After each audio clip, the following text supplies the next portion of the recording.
Y está bien. Bienvenidos a, bienvenidos al espacio Ratiodeca. Somos una empresa, plataforma online radicada acá en Madrid, España, fundada por Augusto Fenoyar aquí presente. Y bueno, este su espacio de arte también fue creado por la artista cubana Evelyn Copea. Algunos de ustedes la conocen. Y yo soy Cecilia Mariño. Ahora estoy manejando un poco el espacio, diseñadora y moderadora también. Hoy estamos acá, en este espacio de la experiencia, un espacio también de libertad de expresión y un poco relacionado con el tema, qué mejor espacio que para hablar de Cuba. Realmente la ironía se sirve sola y gracias a Dayan No aquí presente y Claudia Espósito, creadores del documental Los Filósofos, estamos aquí en el debate Quo Vadis Cuba, que va a tratar un poco de la relación, ¿no? De la película con el presente y futuro, cuestiones que nos importan aquí a todos los presentes sobre Cuba. Casi todos acá, sí, todos acá imagino hayan visto la película, estoy viendo dos usuarios nuevos. Y bueno, ya se irá uniendo gente que habíamos quedado. Voy a presentar un poquito de la película. Los filósofos tiene una duración de 70 minutos, género documental, el guión, dirección, eh, producción igual por Diane Noah y Claudia Espósito, edición Alberto García, diseño de banda sonora Michael Pardini, corrección de color Álvaro Peredo, diseño de cartel Drama, el tráiler Claudia Espósito y bueno, desde Cuba con su teléfono y con sus propios amigos, Dayan realizó este documental. Nos contará un poquito al final del debate porque realmente ahora lo van a llevar tres especialistas. Tendremos de 30 a 40 minutos un poco que lo van a llevar Cecilia Garcés Espósito, filóloga y escritora, Antonio Enrique González, periodista y crítico de arte, y Hilda Landrowe, que está desde México, fue la primera en conectarse, investigadora y ensayista. ¿Vale? Entonces, les doy el lugar y nada, de 45 a 60 minutos tienen el espacio para ustedes, ¿vale? Bienvenidos. Muchas gracias. Eso, adelante, Cecilia. El que saque la pajilla más pequeña, el que saque la pajilla más Exacto. pequeña puede empezar. Así que, Vale, yo empiezo porque no sé si me porque veo. eres la más joven, porque eres la más joven, te toca.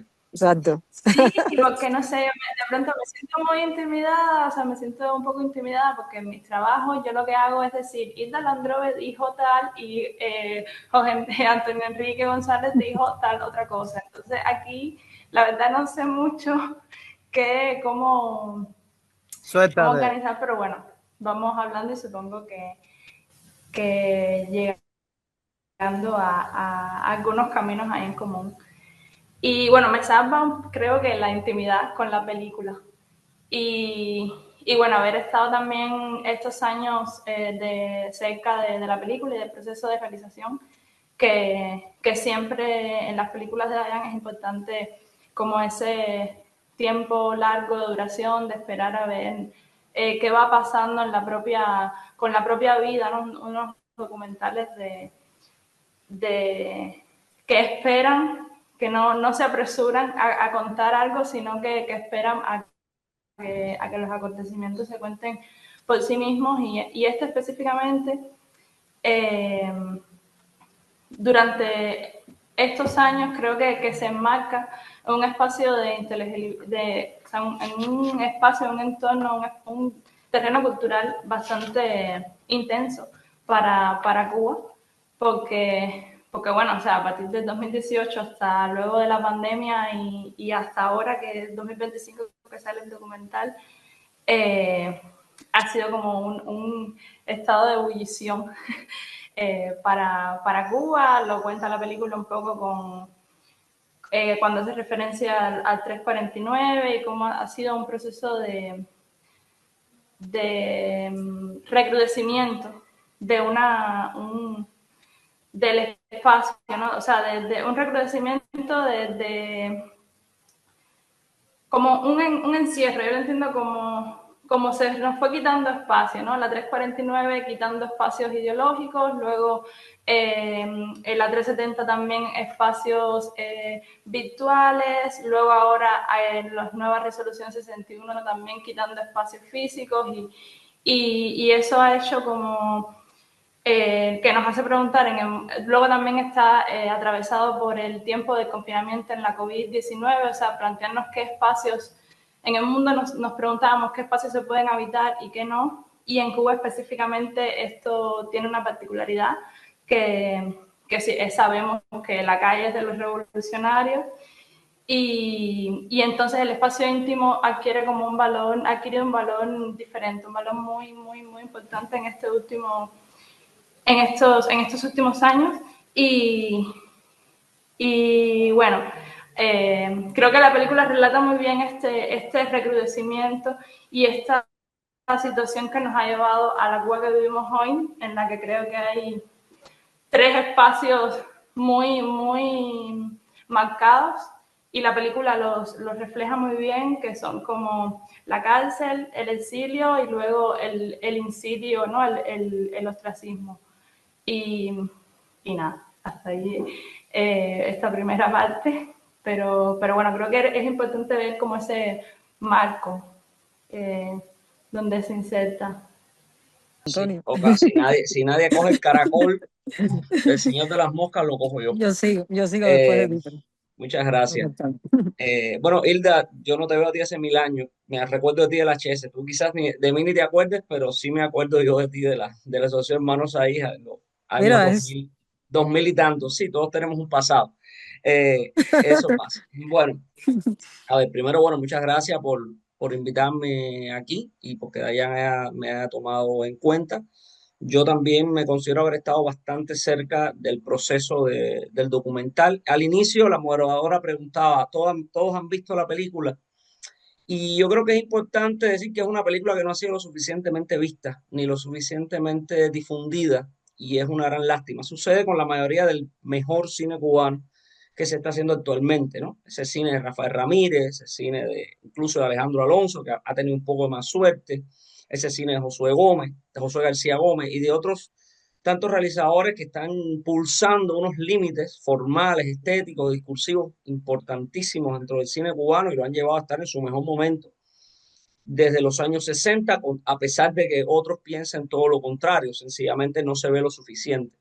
Y los filósofos han tenido esta mala suerte que a la vez lo mitifica. Es una película que ya la he visto como 5 veces o quizás más. Y es estas películas que van expandiéndose cada vez que uno las ve porque va revelando significados y es casi como cada visionaje es como la primera vez que se ve. Es una película muy compleja, llena de capas, ¿no? Llena de círculos concéntricos en este sentido. Pero en gran medida, bueno, a partir de lo propio que decía Cecilia, es una película, es una especie de caja de resonancia, ¿no? Lo primero que plantea es una inversión de la afuera del adentro, dentro de los espacios, del espacio cubano, ¿no? Dentro de la sociedad cubana, donde el adentro se vuelve un espacio de libertad y el afuera, cuando el afuera se vuelve un sitio, ¿no? Está sitiado por un afuera absoluto y yo decía un poco, yo estaba repasando lo que escribí, tuve la suerte de escribir para Rialta en su momento y decía que, bueno, una especie de voyerismo social, ¿no? Se vuelve un voyeur, pero ese voyeur de repente es mucho más libre que eso que están siendo espiados. Y cuando realmente el exterior comienza a espiar el interior, es decir, hay una reversión completa y eso en gran medida creo que es es decir, es muy, muy, muy simbólico de lo que ha sucedido en Cuba, ¿no? Es decir, es una especie de, este apartamento de allá es una especie de isla, es decir, es una isla dentro de la isla, es un espacio de supervivencia, es ese espacio que en Night of the Living Dead de George A. Romero, los que sobreviven y el afuera constantemente son estos zombies, estos muertos vivientes. Yo digo muchas veces que Cuba es como un país zombie, ¿no? O el poder cubano es como un poder zombie, es un poder que está muerto hace mucho tiempo, pero mientras más muerto es más destructivo, ¿no? Y más terrible y no acaba de desaparecer, ¿no? Porque no le acaban de dar el tiro en el cerebro, ¿no? Como se destruyen los zombies, valga la metáfora. Y sin embargo, el espacio este de Dayan se vuelve un espacio es como un hipercubo, vaya, para hablar en términos matemáticos, este cubo de 4 dimensiones es un hipercubo que comienza a desdoblarse. Es interesante en la forma en que está filmado o que pudo ser filmado la película, la casa se alteran las propias dimensiones incluso de la casa. Es una casa que parece que es mucho más extensa de lo que es, mucho más amplia de lo que es.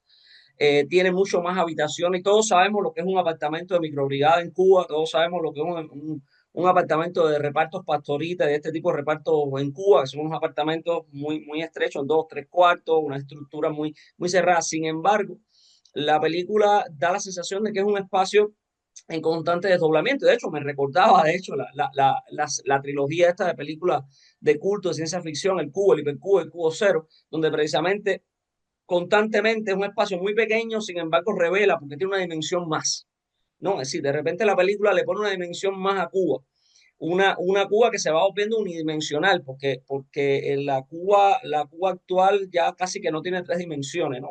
Se va volviendo un punto de tensión, un agujero negro, por todo lo que está sucediendo y a la vez, Cecilia también decía algo, transcurre en un tiempo muy extraño, o sea, un tiempo donde el tiempo comenzó a transcurrir de otra manera para el mundo, creo, y también para los cubanos, ¿no?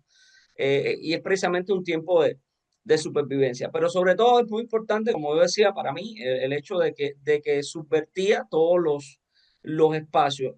Yo decía también en algún momento que me interesaba mucho, es posiblemente la primera película cubana filmada completa con celulares, amén de los momentos de archivo, pero está filmada con celulares. Y es muy interesante que no se regodea en la tecnología que exhibió. Sí, normalmente es muy común en el cine que se filma con celulares, desde Night Fishing y Pai Chan-woo hasta La Flor de Pranga de Molina, incluso de mi gran amigo Molina, pero no dice esto fue filmado con un iPhone tal de tal tipo ni con la tecnología, sí, no importa. Es decir, es una película que apuesta por lo sucio, que apuesta por esa imagen no impecable, no aséptica, es todo lo contrario. Es decir, es una película casi que se huele de muchas maneras, que tiene unas texturas, que tiene unas profundidades, precisamente porque está filmada con sencillamente personas que lo que les interesa es filmar en el momento y no se están preocupando porque esto quede mejor o quede peor. Si hay una sinceridad y una honestidad, por supuesto, es archivo, también para mí uno de los mejores representantes del cine de archivo en Cuba. Normalmente cuando se habla de cine de archivo, se piensa en películas, en archivos de hace 20, 30, 40, 50 años, películas de 16 milímetros o de 8 milímetros recuperadas, etcétera. Pero es que hay un archivo mucho más inmediato, un archivo mucho más importante. Claro, ahora acaba de estrenarse eh, Cuba y la Noche de Sergio Borrach, una película para mí extraordinaria también, no solamente por el tema, sino también por la forma, porque también utiliza todos estos archivos que se filmaron con la importancia de registrar algo y no previendo ningún tipo de elemento tecnológico, ¿no?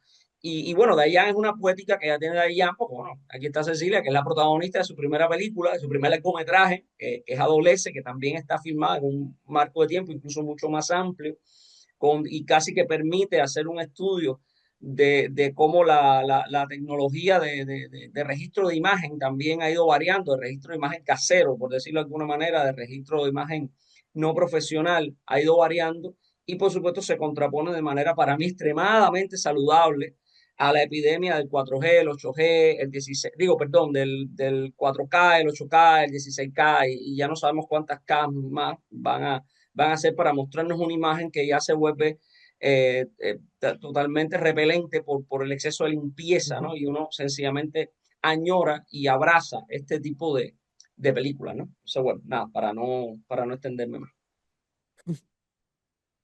Bueno, entonces ya retomo yo ahí, aunque la verdad, bueno, creo que lo que ustedes han dicho todo, yo así súper, súper de acuerdo. A mí la verdad, lo primero que yo anoté así para comentar sobre la película es que evidentemente hay algo sobre el espacio y el tiempo en bueno, por una decisión entre estilística y también, bueno, de la vida, ¿no? Porque estaban en pandemia, entonces, bueno, no hubo más remedio, pero esa concordancia que hay entre la manera en que esa película está producida y la realidad en que esa película está producida, es evidentemente, bueno, creo que es una decisión artística, pero es una decisión también de una honestidad muy radical y yo creo de algo también que se trasluce en la película, que es que por lo menos a mí me dio la sensación, yo pensando de cuántas otras maneras esto se hubiera podido contar, ¿no? O sea, se hubiera podido contar filmándolo con un celular, pero quizás a través de entrevistas, o se hubiera podido contar haciendo los cortes de otra manera, se hubiera podido contar de otras formas. O sea, no es que porque estuviéramos restringidos porque estuvieran restringidos en ese momento en la pandemia, esta era la única forma, ¿no? Pero el hecho de que esta sea la forma a mí me parece muy revelador, ¿no? Uno, por el tema de la espacialidad, yo coincido completamente, o sea, esta cosa de que eso, lo que sea Cuba, porque ya ni sabemos exactamente qué cosa es, desde ese momento ya ni sabemos, ¿no? Pero lo que sea que es, que empieza a habitar en ese incilio, donde el mundo se empieza a ver a partir de la ventana, no es solamente la coyuntura de la COVID, es la realidad de Cuba, ¿no? De hecho, es la realidad en la que cada vez es la realidad cada vez más cotidiana, porque después de esta película Cuba se puso todavía peor, ¿no? Y entonces hoy estamos en un país donde la gente trata de vivir de la puerta hacia adentro, porque de la puerta hacia afuera es una hecatombe, ¿no? Entonces, evidentemente eso está como muy bien reflejado ahí. Hay algo obviamente que pasa por la temporalidad también, que era lo que comentaba Antonio.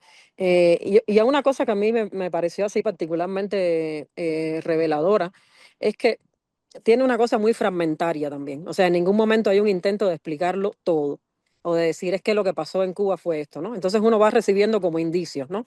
Esta historia del padre que empieza con la revolución y que después, bueno, que lo vemos, que tiene esta cosa como de archivo, pero de un archivo muy personal, ¿no? Que contando la historia del padre, ¿no? O de pronto cuando Dayan está hablando con Joel, el amigo que está en Brasil, y le habla del 349 y le habla del 370, y luego es ese otro amigo que tiene ese conflicto con los padres, que no acaba de lograr separarse de eso y tomar una decisión en la vida, y está, bueno, hay toda una serie de reflexiones así que uno tiene que juntarlas, y al final, por mucho que la junte, sigue siendo un conjunto en extremo fragmentario, ¿no?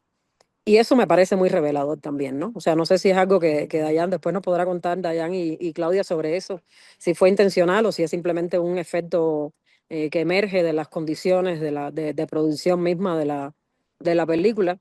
Pero a mí me da la impresión que aunque no haya sido deliberadamente planeado, es algo que era imposible que no resultara de esa manera. Y que el hecho de que sea así revela cuál es la realidad de Cuba. O sea, para mí hay un problema de producción de sentido en cuanto a la realidad cubana, que es esa dificultad de encontrar cuál es el sentido de eso, ¿no? O sea, porque todas hay como capas y capas y capas y capas de cosas que son o extremadamente delirantes, incomprensibles. Entonces eso termina produciendo como una sensación de que esto es una catástrofe, esto es el fin del mundo, hay como una cosa muy apocalíptica todo el tiempo, pero que eso no significa que las partes de eso estén interconectadas, ¿no? De manera que uno pueda tener como un panorama completo. Entonces esa especie de fragmentación propia a mí me gustó mucho, creo que dice mucho sobre el proceso de producción de la película y sobre la Cuba de la que habla esa película.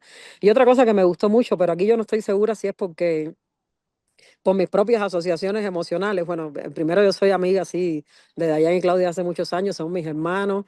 Tuve en medio de una situación muy difícil, la alegría de poderlos abrazar hace muy poco. Y también viví en San Agustín mucho tiempo de mi vida. Entonces, a lo mejor esto está atravesado por esa experiencia, solo lo digo como aviso por si a alguien no le resuena eso, pero una cosa que a mí me parece muy, muy, muy linda de la película es que la película está todo el tiempo retratando eh, personas que viven en una cotidianidad muy cotidiana. Creo que las escenas por ejemplo, cuando Claudia le dice que quite el popo y que si el popo son fragmentos de no sé qué, o sea, churre, esas escenas que uno diría, bueno, pero esto no hablaría de más nada que Dayan no le ha pasado un trapo ese baño, ¿no? Pero en realidad eso está hablando de otra cosa, está hablando como del nivel o como de la capa más primaria de habitación de ese espacio que ha terminado siendo ese incilio, ¿no? Entonces me parece muy bonito porque te permite moverte entre unas capas que están como funcionando en diferentes niveles, ¿no? Entonces hay esas personas que están hablando ahí desde esas experiencias, todos entrando y saliendo a la casa. Hay una cosa de la puerta como umbral, no solo físico, sino cinematográfico también, ¿no? O sea, la claqueta aquí realmente está en ¡tuc! La puerta, ¿no? Eh, Sino el hecho de que esas personas que viven en unas realidades que son, bueno, hay obviamente, yo no sé si llamarle miseria o cómo, pero las condiciones son bastante precarias, esos apartamentos que se le cae un pedazo del techo en cualquier momento, que no tienen todas las condiciones, que, bueno, todos son igualitos, hechos en barrios periféricos y demás. Personas que han salido de la cárcel, que están marcadas por el exilio, y que a pesar de eso, cuando se sientan a conversar, lo que están es filosofando, ¿no? Y por eso el documental se llama Los Filósofos, ¿no? Porque aquí no estamos hablando de gente que está pasando hambre, ni de las pobres víctimas del totalitarismo, no sé qué. Aquí estamos hablando de gente que vive en condiciones, o estamos viendo, estamos asistiendo, entrando también a ese apartamento que está habitado por personas que están viviendo en condiciones muy difíciles, pero que no han renunciado en ningún momento a generar esos sentidos, a filosofar, ¿no? Y eso me gusta mucho de la película. Creo que le da, ¿cómo decirlo? Como una especie, redimensiona ese ejercicio que, y aquí es donde yo digo que a lo mejor es como algo muy particular de mi experiencia personal, estoy haciendo inferencias, le da, ¿cómo decirlo? Como una especie, redimensiona ese ejercicio que, y aquí es donde yo digo que a lo mejor es como algo muy particular de mi experiencia personal, estoy haciendo inferencias que no deben ser, pero que para mí es algo muy cubano. Es algo por lo menos en lo que yo pienso siempre cuando pienso en Cuba. Yo en México, claro que tengo amigos con los que hago filosofía, antropología, y no sé qué, pero son los amigos de la academia, ¿no?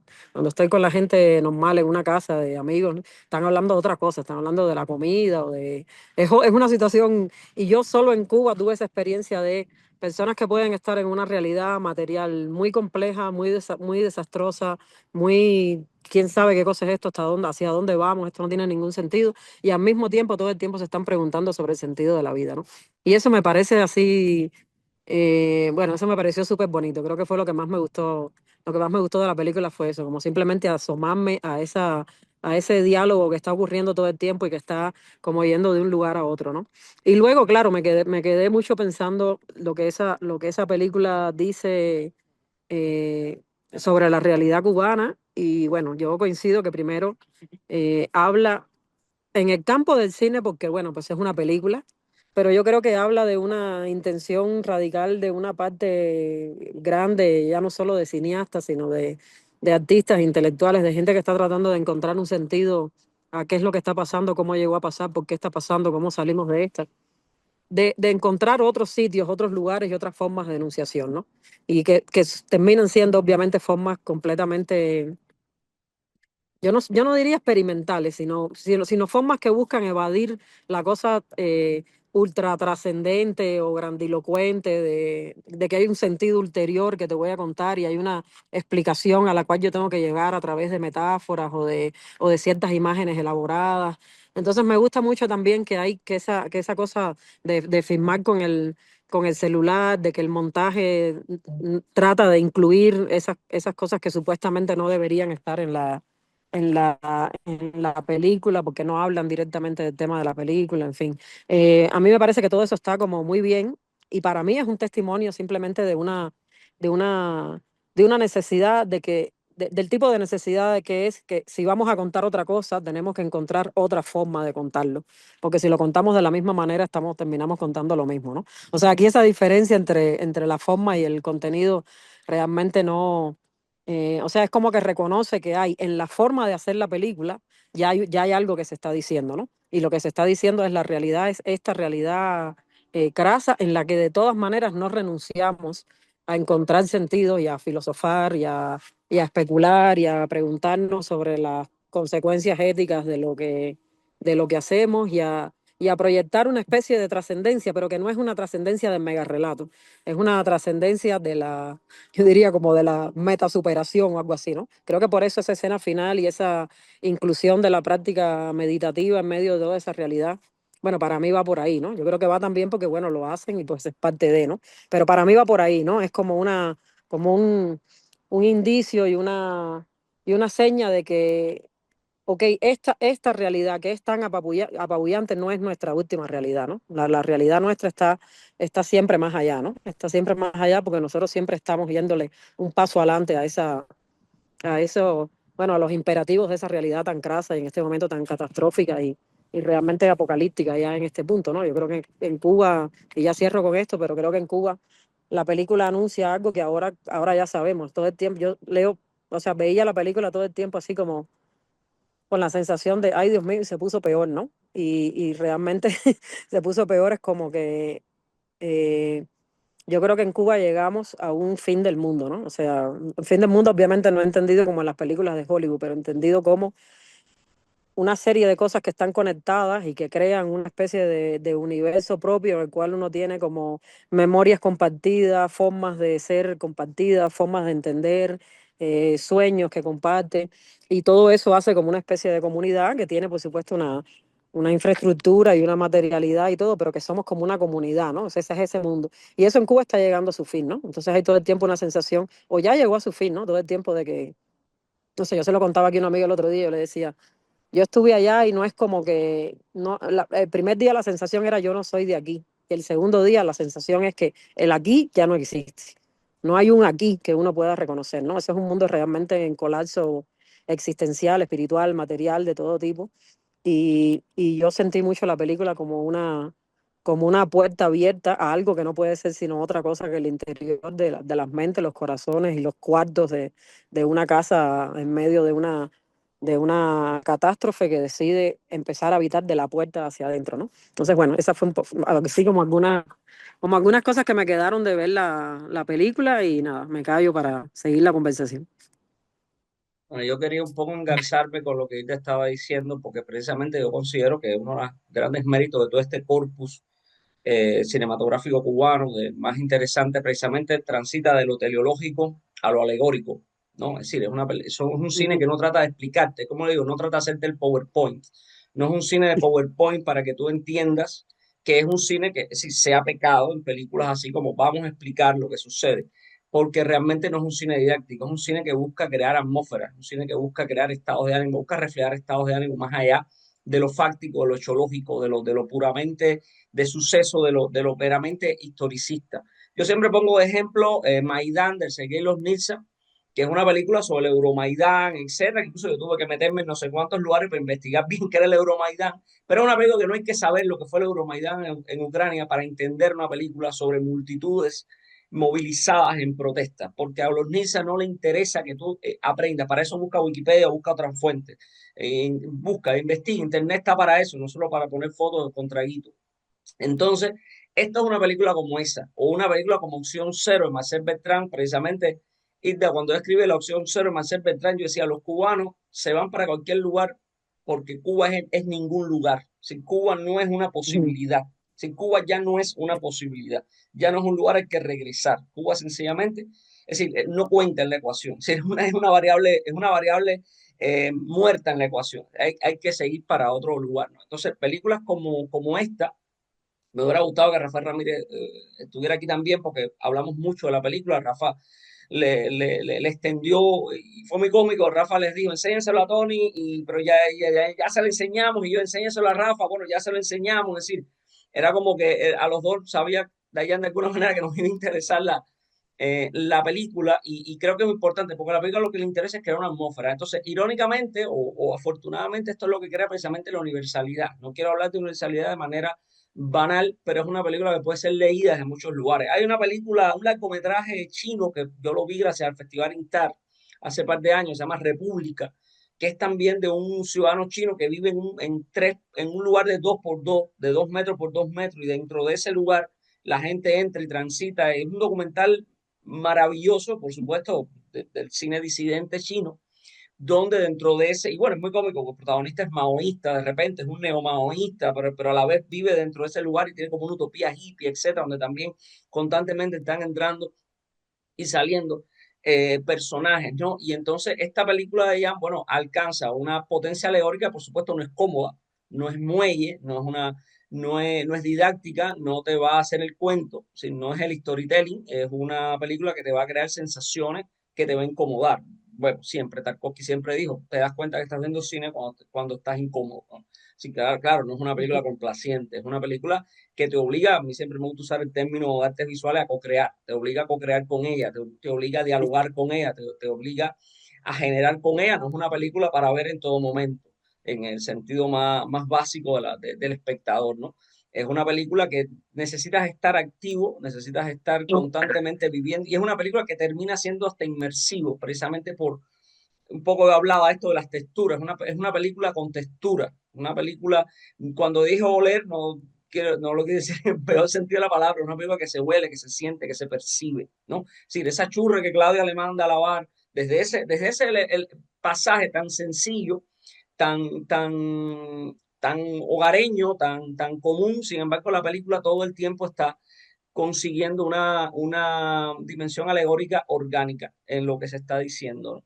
Y por supuesto, no es para explicarte Cuba, o sí te explica Cuba, lo que no te lo explica con el libro de texto, como decía, así te explica esa sensación que es vivir en Cuba, es la sensación de estar, incluso lo claustrofóbico, porque una vez más, en Cuba uno empieza, ya no se sabe si ser claustrofóbico o ser agorafóbico. La película es una especie de película agorafóbica más bien, ¿no? Si tú tienes un terror a Mm. esa realidad, o podemos invertirlo, como yo decía, y se invierte la dentro de la afuera. De repente, el afuera se vuelve claustrofóbico respecto a adentro, si tiene miedo de lo que hay adentro, ¿no? Y yo creo que en parte es eso también, ¿no? Porque el poder en Cuba, el régimen en Cuba, tiene miedo precisamente del último espacio que no ha podido conquistar, que es la intimidad de las personas. Y no ha podido todavía, bueno, nadie, ningún dictador lo ha podido todavía meterse en la cabeza o dominar plenamente en la mente de las personas. Y también esta casa, por eso yo cuando escribí le puse la caverna cubana a las ideas, ¿no? Un poco jugando con su propio título, es decir,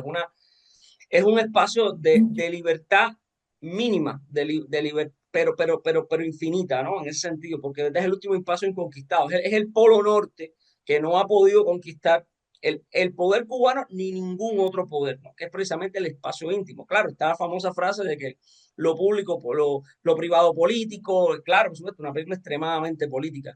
No es una película, no es cine, y creo que sí que es cine político, claro, no es cine, no es un libelo, no es un cine propagandístico, no Ujú. es un cine que le interesa levantar causas, ni hablar de causas, pero sí habla precisamente de seres que están al margen de todo, incluso de los grandes conflictos entre los que se abrogan las causas o no, que por supuesto tienen que existir, pero es otro margen que está transcurriendo, esa zona liminal que es mucho mayor realmente de lo que hegemónicamente se concibe como centros, como espacios, ¿no? Lo que determina que eso es liminal. San Agustín, por supuesto, también liminal. Yo viví en Alamar, aunque soy de Cienfuegos, pero viví en Alamar también. Todos los, es decir, está la vivencia del cubano que, por supuesto, se va a identificar con este tipo de espacios, ¿no?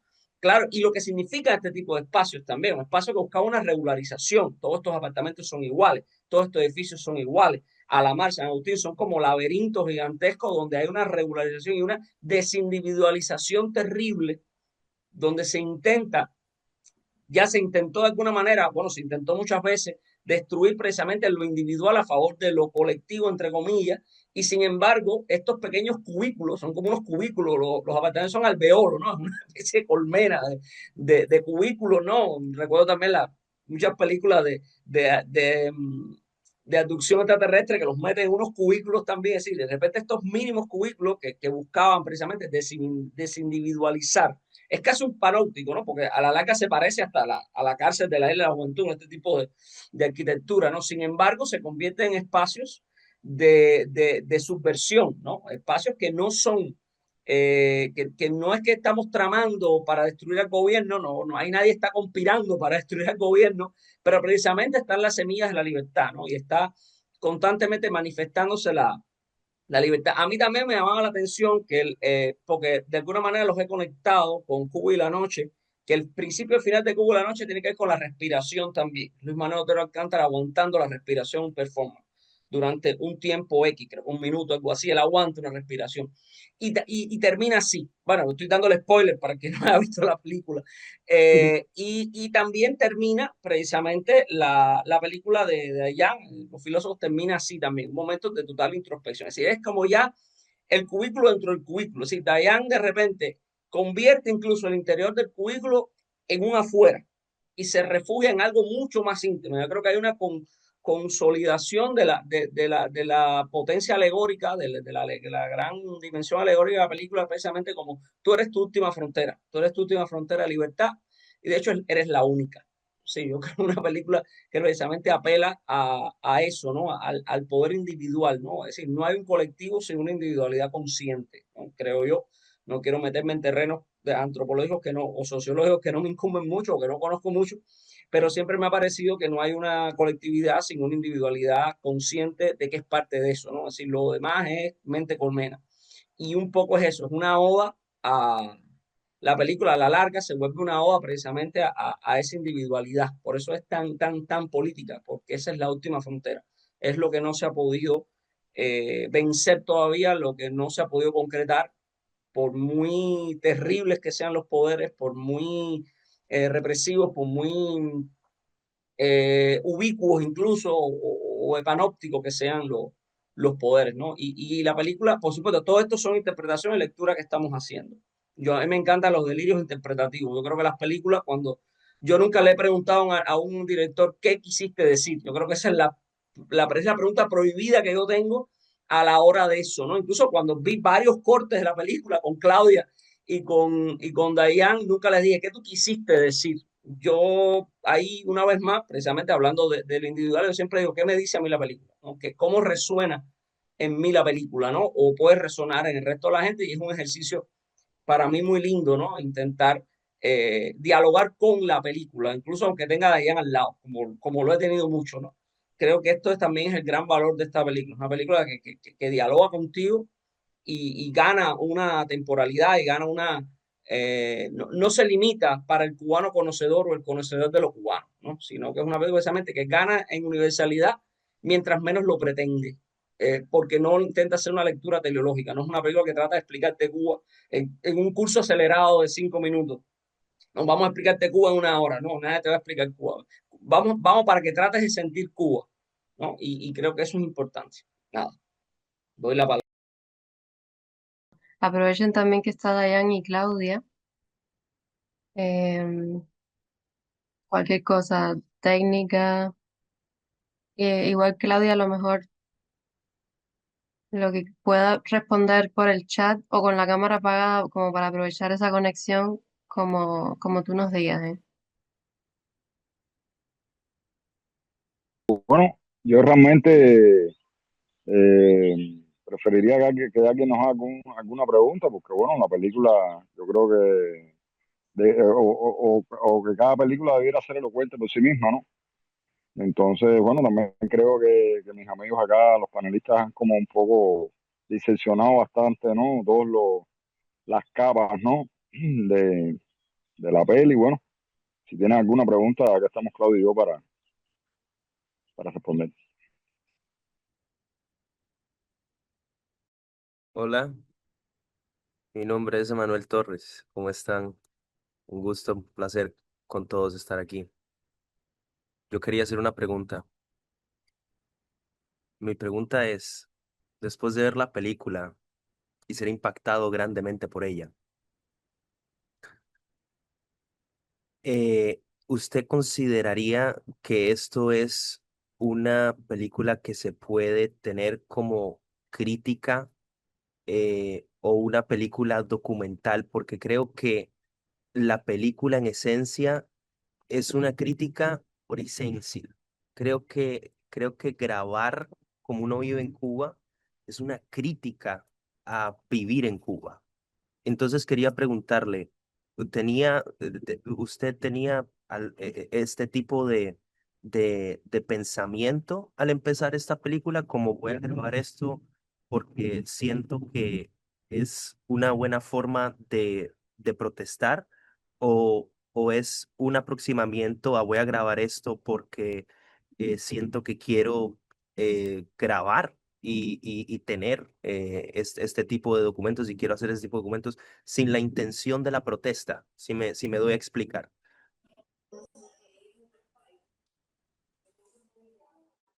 Sí, sí, claro, tu pregunta es muy clara. No, realmente mi primera intención era hacer como una especie de cápsula de tiempo, ¿no? Generar un archivo donde tuvieran lugar este tipo de conversaciones filosóficas, ¿no? Esta búsqueda de la verdad, de lo trascendente, ¿no? Que sucedía en mi casa frecuentemente. De hecho, bueno, todo ese universo, todo ese mundo después de la película se derrumbó, ¿no? Como los que vieron la película hasta el final, bueno, eh, del suceso tan tremendo, ¿no? Con el que termina. Entonces eso impactó realmente a la comunidad de mis amigos, ¿no? Incluso ya yo prácticamente no vivo en ese apartamento. Pudiera decir que con la película cerré un capítulo importante de mi vida, ¿no? Y bueno, creo que logré bastante el objetivo, ¿no? Que era precisamente registrar estas conversaciones, ¿no? Esta energía, esta, esta búsqueda, ¿no? De sentido, ¿no? Básicamente era como mi primera intención. Claro, a medida que fueron pasando los años, a medida que el registro se fue abriendo, ¿no? A otras posibilidades, claro que entró factor político. Siempre estuvo presente, ¿no? Muy sutilmente porque la política está presente en nuestras vidas como seres sociales, ¿no? Eh, siempre en todas las sociedades, ¿no? En todos los grupos. Y entonces luego yo fui como realmente dándole un lugar, un espacio, ¿no? Dentro del contexto, ¿no? A la situación de Cuba, ¿no? Pero no fue la idea original. La idea original, como bien lo dice el título, era simplemente registrar estos encuentros, ¿no? Porque las películas documentales muchas veces se trata otro, ¿no? De la relación que establece la cámara y de la energía, ¿no? Esa especie de danza del otro por revelar algo que realmente no fue, nunca fue la intención de hacer una película de protesta, ni de simplemente basta con observar el entorno, ¿no? Con estar atento y con relacionar, ¿no? Eh, la voz, ¿no? El cuerpo y el territorio, básicamente para tener un testimonio, ¿no? Un archivo de lo vivido. Perfecto. Luis, si quieres hablar, adelante. Estaba Hola, levantándolo. perdona que casi que no puedo activar otra vez el teléfono, las conexiones no están muy bien por ningún lado. Dayan, no, pues yo estoy muy curioso de conocer este trabajo y me parece súper interesante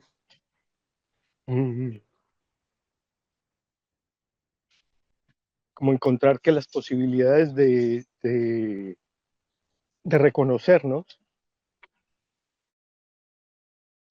emergen del momento que vivimos, no de un lugar, y que es la percepción que he tenido con los comentarios que han hecho. Te quería preguntar especialmente, Dayan, ¿cómo fue el proceso de desarrollo de la película? ¿Cuántos meses o cuánto tiempo duró la filmación o cómo, cómo se desarrolló en el tiempo y cómo se germinó también?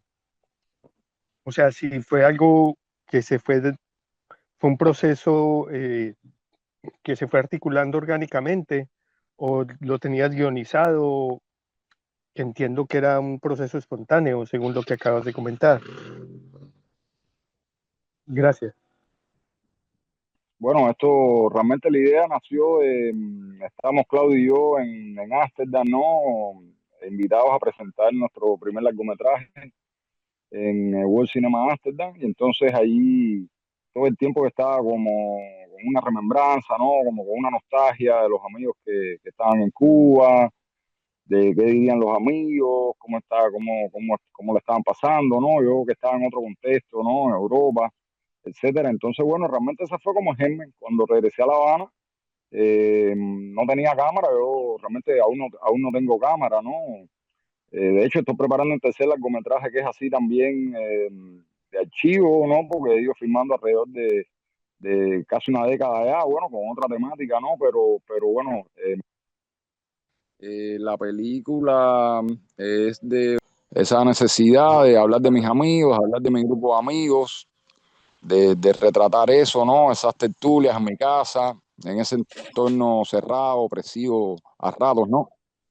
Y entonces cuando regresé a La Habana, mi mamá me regala un celular viejito, pero digo, bueno, con este celular puedo, era un iPhone que tenía una imagen bastante bien y con eso, bueno, comencé realmente a hacer la exploración, ¿no? A ver cómo sería la puesta en escena, de qué manera yo podía hacer ese abordaje, ¿no? De qué manera yo podía grabar esas conversaciones sin que fueran sin que fuera agresivo, sin que quedaran de manera naturalista, etcétera. Entonces así estuve con ese iPhone probando. Esas primeras imágenes no me quedaron muy bien porque el iPhone no me había dado cuenta y tenía en la cámara, ¿no? Todavía tenía como el papel el preservo, entonces yo todo el tiempo decía, oye, qué imagen más lechosa, ¿no? Qué imagen más rara, como una imagen fantasmal así, entonces, pero bueno, esas imágenes no quedaron en la película, pero sí me sirvieron como la ¿no? Como la investigación de la película, entonces ya una vez que definí cómo era el abordaje, de qué manera yo quería enfrentar la cámara, ¿no? Cuál era mi punto de vista, cuál era mi posición, entonces nada, teniendo eso claro, cambié, este celular se me rompe, consigo otro y así pasé por 3 celulares diferentes y estuve rodando, bueno, estuvimos, ¿no? Porque en un principio comencé yo solo, pero luego se incorporó Claudia, ¿no? En la producción y también generando imágenes, ¿no? En las que yo soy más protagonista, ¿no? Entonces estuvimos alrededor de 4 años filmando hasta, hasta la pandemia. Ahí, bueno, paramos porque los encuentros se hacían cada vez más esporádicos, realmente había cierto miedo de salir de los hogares o nos encontrábamos menos, pero luego de la pandemia sí firmé un poquitico más porque sentía que todavía no tenía un cierre sólido para la película y bueno, la vida nos regaló un cierre bastante sólido, pero bastante triste también. Entonces, básicamente fue eso, el proceso de rodaje, ¿no? Y de cómo se me ocurrió la idea, ¿no? ¿Dónde se originó la idea? Excelente, muchísimas gracias. Es muy interesante, o sea, cómo se pueden ir articulando las cosas desde bueno, hay una motivación potente, ¿no? Una nostalgia que activa, mm, pero que sea esta la semilla del proceso me parece súper interesante. Gracias, Dayan.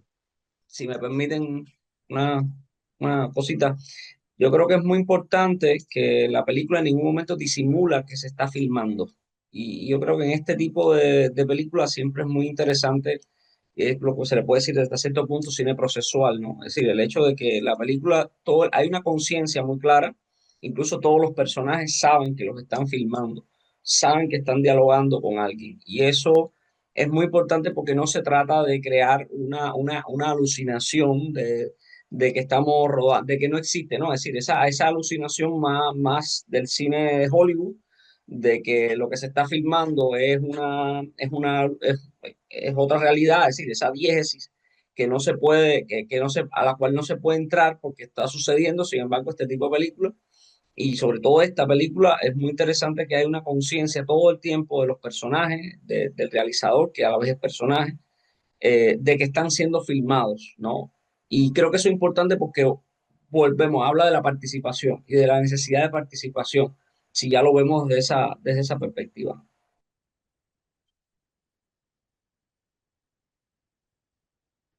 A mí sí me gustaría comentar una cosa que me parece interesantísimo, que es lo que hemos estado escuchando los panelistas, ¿no? De lo que han estado hablando los panelistas sobre la película. Y han estado hablando de dimensiones, han estado hablando de tiempo, colapso y una parte sociológica. Y luego de intimidad ha salido por ahí. Y lo voy a comentar brevemente porque me parece que es importante, ¿no? Cuanto a las dimensiones aquí, en la película, o yo no sé si es la escuela cubana de cine, por el tipo de encuadres y demás, siempre buscan dimensiones nuevas, siempre son o pasillos, existe una geometría, esto lo hemos estado discutiendo con Rafael aquí, yo me tiré una tarde discutiendo porque había hasta hipercubos directamente en planos de Rafael. Y en esta película pasa lo mismo, ¿no? Siempre hay una cierta geometría y hay dimensiones hacia adentro y dimensiones hacia afuera, porque la visión también es muy geométrica hacia afuera, siempre. Siempre el plano es como una rejilla, es alargado, es rectangular, entonces eso me parece bastante interesante y además así, aquí el icono de la empresa es el hipercubo, entonces es una cosa que se repite, es interesante, ¿no? Luego habéis estado hablando de tiempo y poder.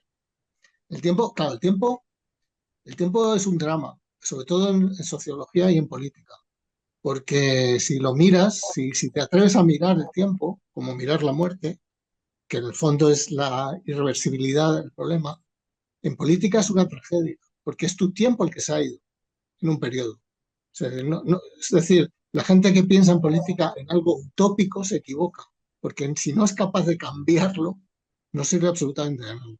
Entonces el tiempo es vértigo, si uno se atreve, porque has perdido la vida en un sitio sin comerlo ni beberlo. Es una auténtica tragedia. En cuanto a la situación social de Cuba, la caída, la caída que es social, esto yo lo vi porque viví la caída de la Unión Soviética, estaba ahí trabajando, y viví la caída, o sea, en cadena de los países, ¿no? Esto se llama un efecto Séneca, acantilado Séneca, se define.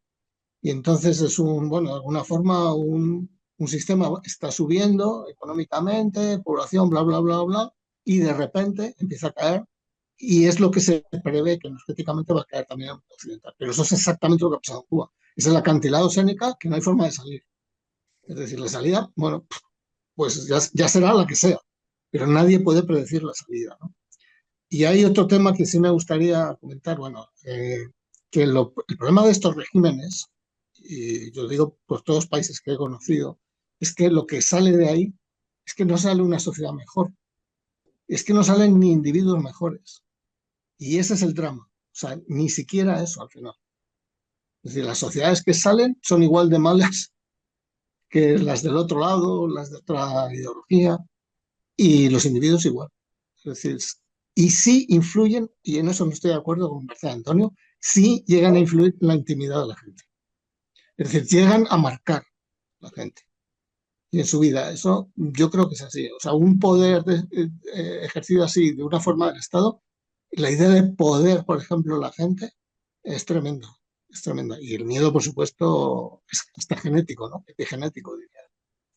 Bueno, eso os lo dejo ahí porque me parece que la película da mucho de sí, mucho de sí. Aparte de que técnicamente, por ejemplo, a mí los títulos me llamaron muchísimo la atención, la perfección y la calidad en los títulos, por ejemplo, ¿no? Aparte de los encuadres, que además los conozco como es el cine cubano. Pero me pareció bastante calidad, bastante. Así que, bueno, enhorabuena a todos los que habéis trabajado. Yo quisiera hacer algunas preguntas. A mí me costó mucho entrar en la película, porque aunque ustedes dicen que hay varios tiempos, yo percibí como dos grandes tiempos.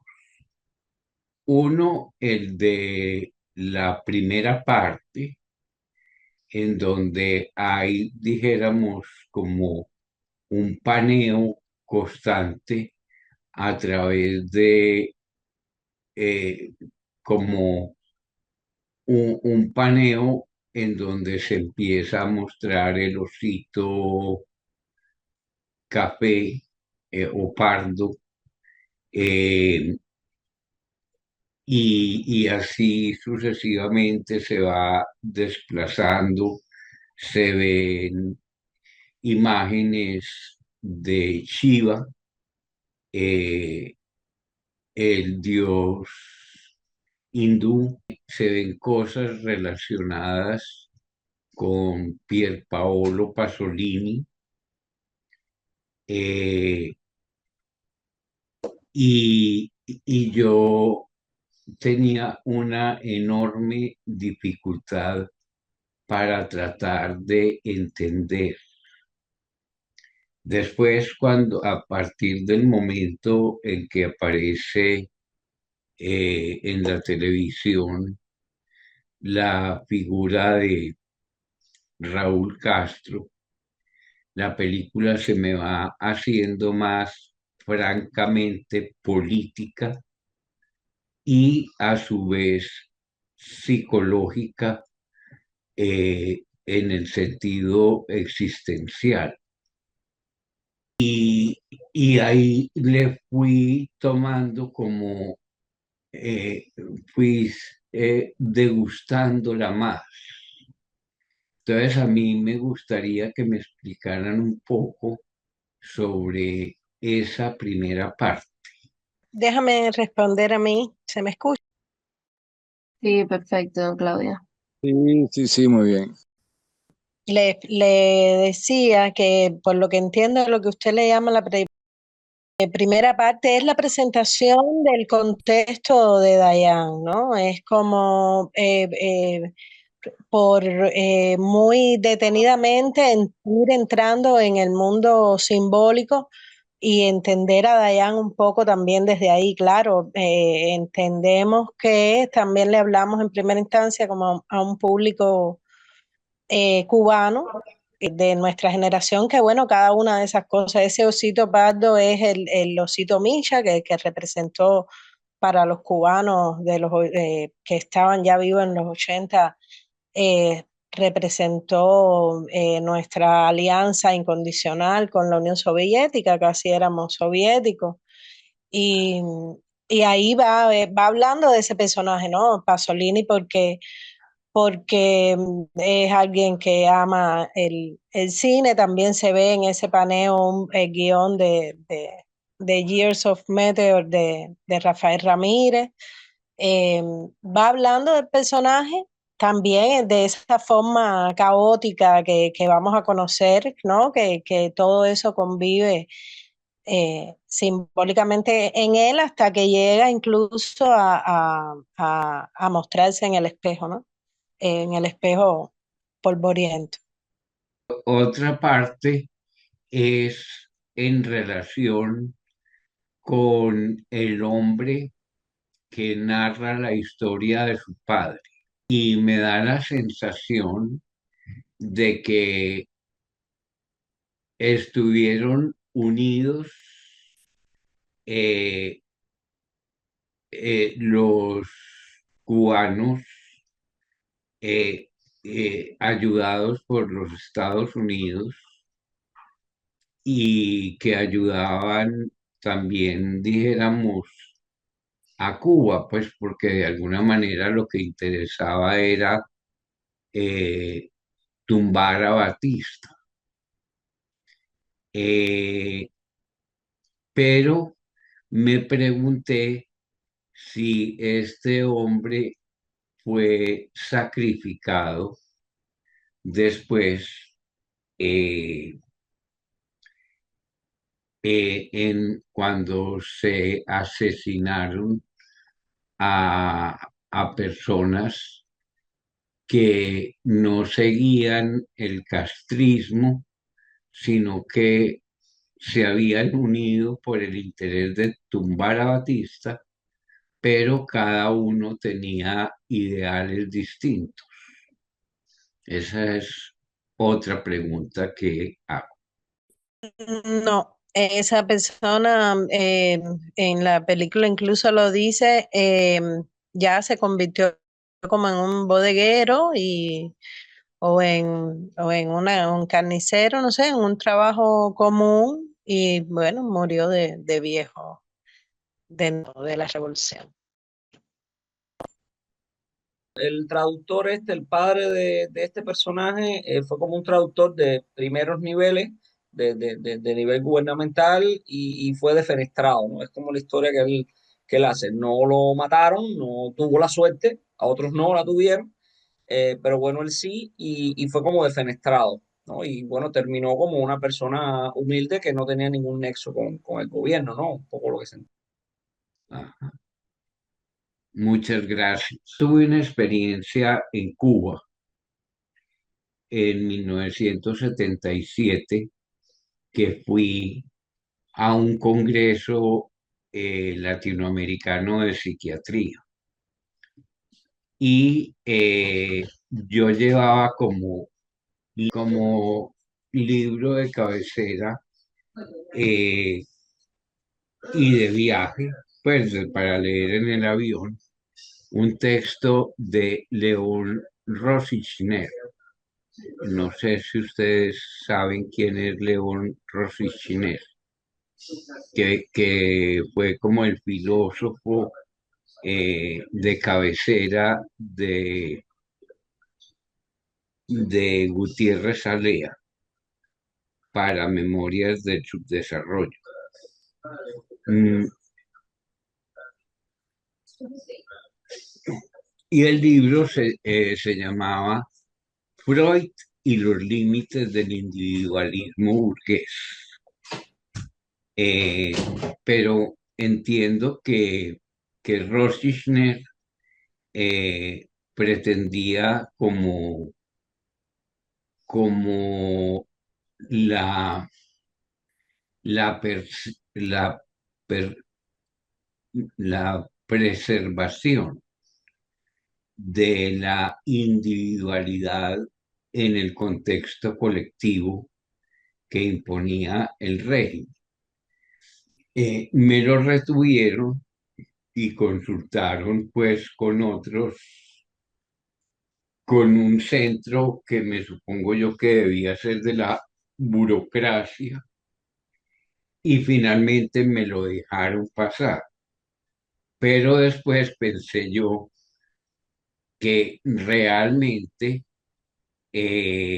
Rosy Schneer debía ser muy amenazante para, para el régimen castrista, por ese asunto del individualismo, ya no burgués, sino el individualismo que es muy importante y que yo siento que ustedes comparten, que es el permitir la individualidad como último recurso, como tú decías, Antonio, como un punto límite, ah, porque no se puede entrar en la mente eh, eh, y la gente pues seguirá pensando o seguirá meditando o seguirá eh, eh, viviendo su subjetividad. Eso era lo que quería comentar. Nada, solo apuntar que el psicoanálisis en Cuba estuvo vetado completamente. Era tabú. Y porque las filosofías que seguían digamos, los señores feudales de la psiquiatría en Cuba era una perspectiva completamente marxista de trabajo, de trabajo, ¿no? Supuestamente terapia ocupacional, pero terminaban poniendo a trabajar a los pacientes también. Y sí, el psicoanálisis hasta los años 2000 casi que vigilaban a los alumnos por un documental reciente que pude ver francés del año 2008, que todavía podían expulsar casi, o al menos miraban muy mal a un estudiante que pidiera un libro de psicoanálisis relacionado con Freud en una universidad cubana. De hecho, en este documental que menciono, entrevistan como a los primeros jóvenes graduados en psicología que hacen como un círculo de psicoanálisis. Y estamos hablando de 2008, es decir, ayer, básicamente, ¿no? Y sí, no es nada de extrañar que hayan querido decomisar un libro, porque de hecho en el documental unos alumnos, uno de los perdón, unos graduados, dice que él investigó por este libro de Freud y cuando al otro día lo fue a buscar a la biblioteca de la universidad, creo que era la de Santa Clara, creo, o La Habana igual, pero creo que era de Santa Clara, de repente el libro ya no existía, ya no estaba en catálogo. Es decir, hubo una batida entre tantas, también contra el psicoanálisis. No es tan conocida como otras batidas, pero esa también existió porque se consideraba completamente nada, burguesa, decadente, etcétera, etcétera. Yo, a ver, yo conocí más o menos hacia 1987, 88, a un psicoanalista argentino que se llamaba, no sé si ustedes lo llegarían a conocer, que se llamaba Juan Carlos Bornovich. Y él logró trabajar como psicoanalista en Cuba, e incluso llevó a Mary Langer, que era una psicoanalista vienesa, eh, activista política, eh, comunista eh, muy valiosa, más por su práctica que por su teoría.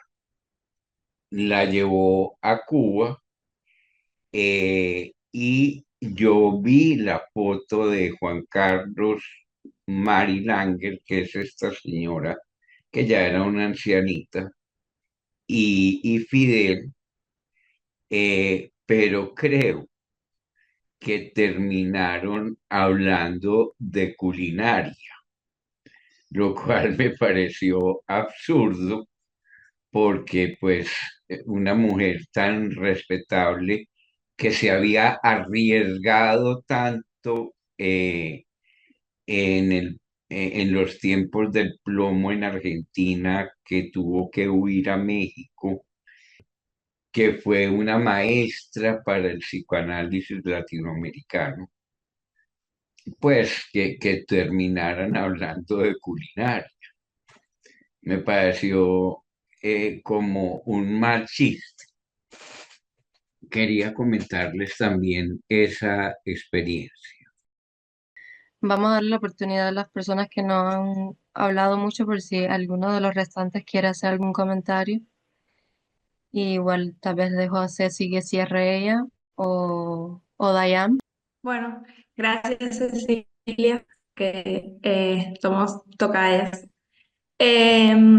Yo quería, o sea, también para ir volviendo a a la película y darle un poco de tinte de esperanza al comentario de Augusto y también para hacerle justicia al documental, o sea, o respetar el documental porque aunque sí se enmarca en un espacio terrible, en un momento que hemos contado cómo se siente ese presente incómodo, es una película que no es trágica, o sea, es una película que sí creo que busca cómo salir de ese presente incómodo desde un presente absoluto del otro presente, ¿no? El presente del Zen, o sea, del Zazen, el presente también de estar con los amigos, de encontrar, o sea, Ricardo dice, estar aquí, ¿no? Y ser feliz y saber dónde está la felicidad. Es que eso es un aprendizaje muy esencial de estar en el aquí y en el ahora.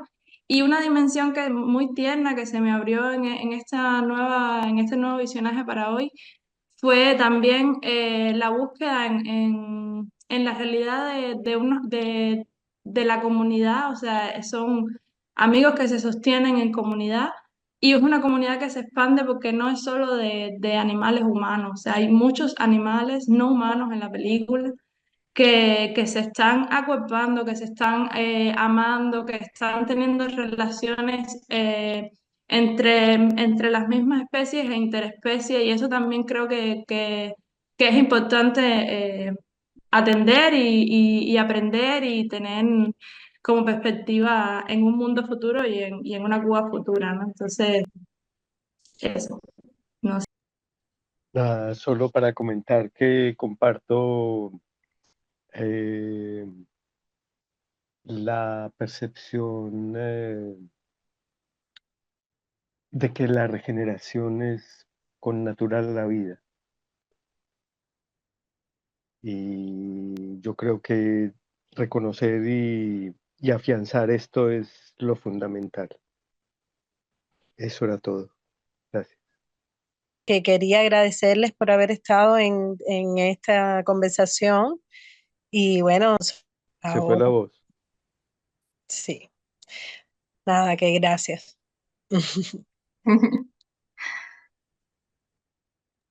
Bueno, yo también darle nuevamente las gracias a Radio Deca, a Cecilia y bueno, a C, a Tony y a Hilda y a Claudia por estar y bueno, los demás participantes también, pero bueno, sobre todo a mis panelistas estrellas.